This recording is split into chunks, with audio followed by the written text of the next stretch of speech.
Assalamu alaikum. My name is Zon Aftab. Today we will study graph representation, lecture number 25.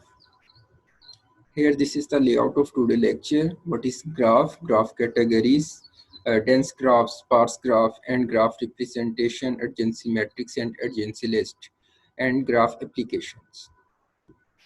What is graph? Graph is a data structure that consists of the following two components होंगे. इसमें हमारे पास एक nodes होते हैं और second हमारे पास edges होते हैं. Finite set of vertices जो होंगे कार्ड्स नोड्स, ठीक है, जिस तरह हमारे पास इस केस में 0 1 3 4 और 2 ये हमारे पास जो है ये वर्टिसेस हैं, ये हमारे पास नोड्स हैं. और हमारे पास इसमें सेकंड चीज एजेस होते हैं. Finite set of ordered pair of the form u, v called as edge. हमारे पास जो एजेस होंगे वो जैसे 1 से 4 के बिटवीन एक एज क्रिएट करवाया गया. ये जो लाइन है, ये आर्क है, ये हमारे पास एज है.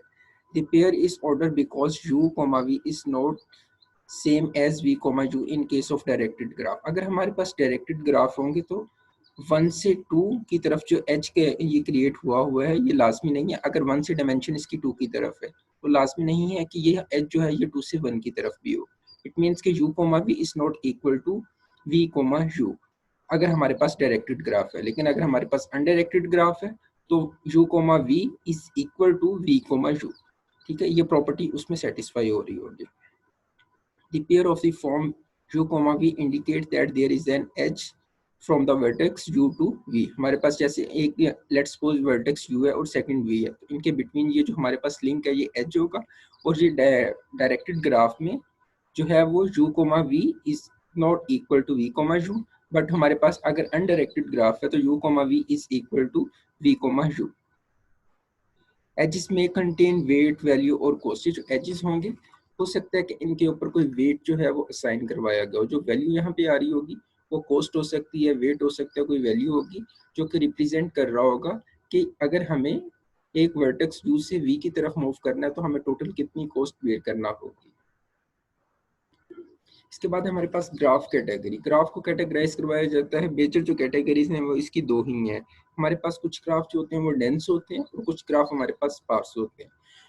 तो डेंस ग्राफ ऐसे ग्राफ होते हैं जिसमें हमारे पास जो है वो नंबर ऑफ एजेस जो होते हैं ना वो काफ़ी ज़्यादा ह्यूज होते हैं. उसमें इट मीन्स कि हमारे पास जो वर्टिसेस होंगे उनके बिटवीन जो सर्कल है ना वो मैक्सिमम नंबर्स में आ रहे होंगे. काफ़ी सारे सर्कल जो होंगे अगर एक ग्राफ में जो है वो एग्जिस्ट कर रहे हैं तो इट मीन्स हमारे पास जो ग्राफ है वो डेंस ग्राफ है. अगर हमारे पास एजेस का जो है मैश वहाँ पे क्रिएट हुआ है. अगर हमारे पास नंबर ऑफ एजेस जो है वो काफ़ी लेस होंगे, इट मीन्स n-1 के अप्रोक्सीमेटली इक्वल होंगे.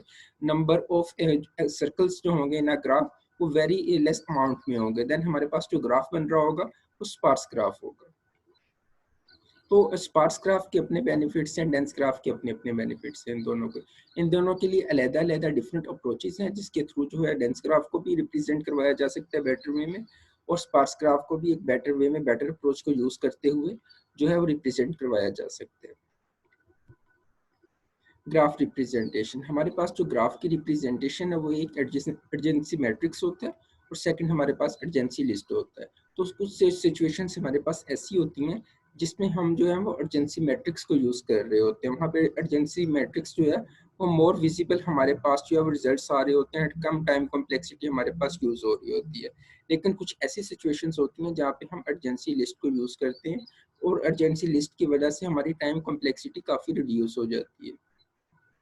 There are other representation also like incidence matrix और इंसिडेंस लिस्ट. ये हमारे पास ये अदर हमारे पास रिप्रेजेंटेशन के वेज भी हैं. कुछ इंसिडेंस मैट्रिक्स होते हैं, इंसिडेंस लिस्ट होती है. लेकिन हमारे पास जो मेजर ग्राफ की रिप्रेजेंटेशन है वो अर्जेंसी मैट्रिक्स और अर्जेंसी लिस्ट ही है. The choice of the graph representation is situation specific होती है. It totally depend on the type of operations to be performed and ease of use. ये matter करता है कि यूजर का प्रॉब्लम क्या है, नेचर ऑफ प्रॉब्लम क्या है. नेचर ऑफ प्रॉब्लम के अकॉर्डिंगली जो है वो ग्राफ की रिप्रेजेंटेशन जो है वो सिलेक्ट की जाती है कि अर्जेंसी मैट्रिक्स को यूज करना है या अर्जेंसी लिस्ट को यूज करना है. तो प्रॉब्लम नेचर के अकॉर्डिंगली जो है ग्राफ रिप्रेजेंटेशन जो है वो सिलेक्ट की जाएगी और उसी को इम्प्लीमेंट करवाया जाएगा. और अगर प्रॉब्लम नेचर को जो है वो नहीं देखा जा रहा हो, वैसे ही अगर किसी भी अप्रोच को सिलेक्ट कर लिया जाए तो हमारे पास टाइम कॉम्प्लेक्सिटी का जो एलिमेंट है और स्पेस कॉम्प्लेक्सिटी जो है ये हो सकता है कि मैक्सिमम वाली साइड पे चली जाए. तो इसलिए कोई बेहतर हमें एडवांटेज नहीं मिल रहे होते ग्राफ रिप्रेजेंटेशन के. तो तो इसलिए प्रॉब्लम नेचर के अकॉर्डिंगली अगर आप सिलेक्ट करेंगे कि मैट्रिक्स यूज़ करना है या लिस्ट यूज़ करनी है तो बेनिफिट होंगे।